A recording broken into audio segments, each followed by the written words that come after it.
All right, hello, everybody. Welcome to another one of these things, some max analysis presented by ViewSonic. That is actually so cool. I digress. Thank you, ViewSonic, for kind of helping put this together. Thank you, AEL, as well as what we're going to be looking at today is a matchup last week between CMC1 and CMC2. Again, two of the lower teams had a bit of a battle, trying to fight to get into that final spot, to be in that grand final against Hawker.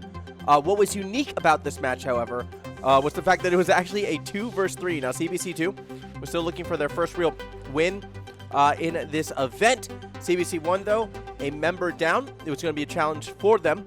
As you can see down below, they actually do wind up winning this game. It was really, really impressive. So, to their credit, what I'm going to look at right now, though, is one of the ways how they won that, by actually being able to execute a 2v3 correctly. And I have to admit, the gameplay, it's a little sloppy at times. And there's actually some things that I do believe that CBC1 did incorrectly.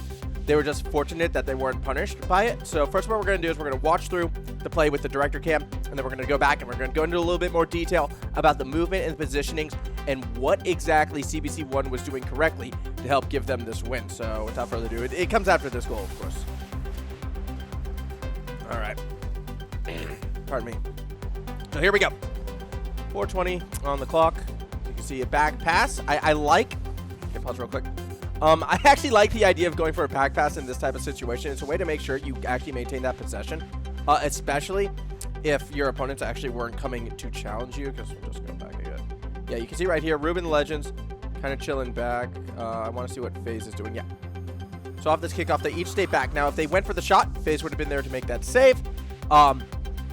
So if they push it forward, good chance that Ruben or FaZe would be able to react to either corner. And then you're essentially giving up possession. And unless you want to press forward for a 50-50, which you can do, and I could encourage that situation. However, one of the reasons why I don't believe CBC2, I believe, would be willing to do that is because on a skill level outside of Haz, I do believe there is sort of a mismatch there. And Haz right now is thinking, you know what, if we back pass, and I believe Haz is actually going to go for the side boost. Yeah, so exactly. What they're trying to do is with that back pass, they're going to try to control the boost, control the ball, and go for the challenge when they have the resources in their advantage. Sort of banking on what Legends is doing right here by starting to press forward. That's actually the side of two using a lot of their resources already to go up and sort of challenge to steal it away. So even if Legends wins that challenge, there wouldn't really be a sustained attack to come through this orange side. So I really appreciate the back pass right here, considering that this orange team didn't press up to go for the challenge. So we'll see where we go from here. Unfortunately, and here was a mistake, which, again, I don't want to focus too much on the mistakes, but I'm just going to back it up a little bit. So Haz goes for the boost. Steel Justice should have been grabbing that corner boost from the start and immediately beelining for the ball. This entire play is there to set up Steel Justice for that. Now, Haz already thinking ahead. He's under the assumption Steel Justice is already wrapping around and is about to bang it deep. So he's pressing forward for either the bump or the cheat right here. When you take a look at sort of the rankings right there, you can see Haz a bit more experienced player. This is what he's aiming to do. However, because Steel Justice wasn't quite able to sort of pick up on what the play was happening fast enough, he's slow in getting to the boost. That is possession given to Ruben Legends. Now, this does lead to the situation I was talking before. Typically, you'd be expecting a lot of boost to be used. Ruben actually falls through, though, collects that small boost on the way through. I really like that. Has it set up, goes for the shot, but here we see a big mistake. Just want to go back over to FaZe, because it's your classic double commit, essentially, of this kickoff right here. And I don't like this. I don't like this at all, because, oh my gosh, why did it go back to Ruben? Mouse. Whoa, hello, Discord. What should that came up? I don't know.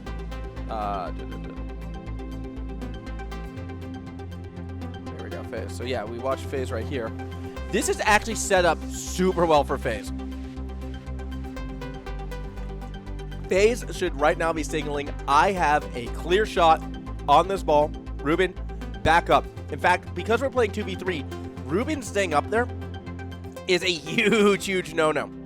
There's no next member, and FaZe is going to take the shot. Like, it doesn't get more lined up than this. 58 boost, more than enough to go up there, take that shot. Ruben should be falling back at this stage. Or, if you want to be aggressive, trying to find the bump. Instead, Ruben goes up for the play, gets in FaZe's way, and now should be a breakaway. Steal Justice, 13 boost.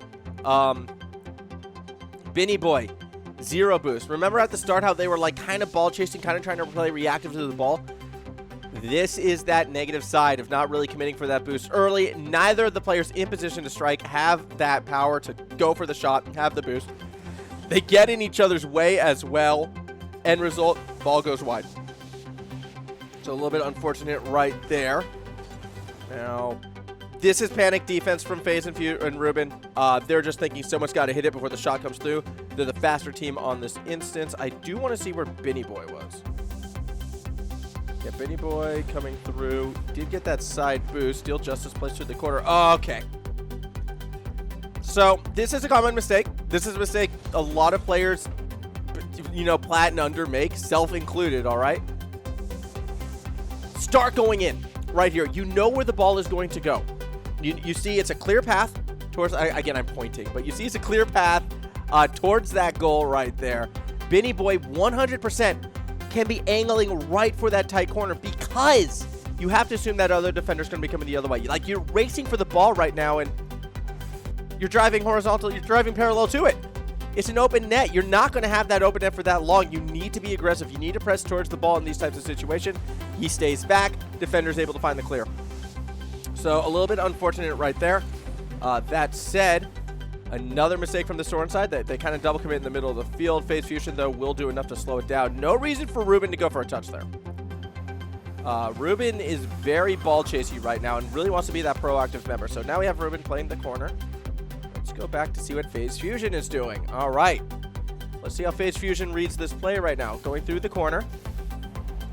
Now, the reason why I'm not going to be as critical of FaZe Fusion for attacking like what we saw before is because in this situation, there is way too much traffic there. That angle is too tight. And typically, you would expect Steal Justice in this situation to have sort of that boost to be able to jump and clear to the corner. And that's where FaZe Fusion is actually moving towards. He's looking to make a read for that corner. He sees, all right, Steal Justice has it there. I'm going to sit back a little bit and see what happens. Not press forward, play aggressive. If this was threes, 100% FaZe Fusion, I think, should have attacked that corner, gone for a touch, gone for something to disrupt. Especially now that all three defenders are there, might as well take that shot, right? But because it's two, and because the last time he saw his teammate was on that backboard, you have to really play to buy as much time as possible to allow your teammate to rotate back. So he continues to try to hold down midfield. Now, granted, he kind of stuck a little too long. I don't like how he didn't react at all in this situation. Realistically, the second starts going up right there. He needs to be making a decision either to fall back or to jump up and go for it. I think his initial plan was to try to hope for a weaker touch. That clearly doesn't happen, but that's okay. Rubens was able to rotate back, gets that big clear, and once again, we're on the attack phase. I'm going to keep the eyes on him. He's more that second man right now. We're getting close to the goal. That should be saying something. Weak defensive touch. Ruben, I like that challenge. A dunk right there, if it's successful, is a goal. Ruben again. So, all right, we're actually going to go back to Ruben here. This is why ball chasing when you have two actually can be pretty solid sometimes. Because you only have that second man, and the second man wants to stay back and only press forward if necessary, Ruben really is forced to kind of go for all these touches as much as those second men will too far there. Yeah. How sick was that goal, by the way? Right. So I'll go from back here and hopefully stay on Ruben. No, okay, apparently we're jumping to FaZe. I think I know what it is. Yeah, here we go. Player view. Ruben. Right. So we can see right here, Ruben. Already. I don't like the fact that they're kind of double committing for this, but Ruben gets that clear. Now he knows FaZe is behind him. He knows he has boost. So he's going to press forward and play this corner right now, but he doesn't attack. And this is 100% a case of knowing your opponents right here. He could have gone to the attack and being Steal Justice, tried to go for that pack pass to the mid, and then gone for the shot. In threes, I would have liked that. Maybe even in two, sometimes I would have liked that, but instead he slow plays it, recognizing Steal Justice has no momentum at all. Like, whatsoever. Like, watch this again. Watch Steal Justice and how Steal Justice sort of approaches this play. Yeah, you have that one little boost pad, but he's already stuck under the ball, so no matter what, it's going to be a weak touch, either in the corner or in front of the net. Now, the reason why I maybe argued would have been attacking is because of Benny Boy in that third position role. You didn't really know where he was, and then by waiting for this, you're kind of acknowledging you're going to be going into a challenge with whoever comes up next. But at the same time, the reason for that hesitant play was because he knew Steel Justice was going to be having a weaker touch, then decides to attack when he has that read, goes for the dunk goal, didn't quite get it, but that's okay. When rotating back, sees Phase Fusion in that corridor, and as a result, I don't like this touch as much. At first, I thought I did. Now I don't. I think Phase Fusion would have been able to come through with more momentum and bang it back and allowed Ruben Legends to actually rotate mid. Ruben's very lucky in this situation that has kind of cheated too far into the corner and wasn't able to drive it straight or even cross pitch. This does, however, lead to the goal, though. So it sounds a little strange for me to say that. It's actually hesitation from this blue side that results in the shot. By the blue side, not willing to commit straight away. It's sort of a late commit. Steel Justice gets in the teammate's way. That turns into the goal, and you got yourself a 2-1 lead. Either way, was it clean by this orange side? No. But were they showing some signs of sort of adapting to their opponents? Yes. This is a classic case of one of those situations where you want to play a clean game, but because your opponents aren't playing a clean game, they don't allow you to either. I think that was pretty key in this, and a big reason why in the end we did see this team a 2 win. Now we're gonna jump all the way because you know what? This is also sick. All right. This isn't for coaching purposes. This is just for I thought this was really cool when it happened purposes. So we're gonna jump all the way. Here we go. Look at this. All right. Yeah. Tie ball game, 3 apiece. We're gonna go back to director cam. How crazy is this goal though? All right. Good kickoff for this orange side. Only one person played it forward. Should be noted. Yeah. Although 100% boost on FaZe.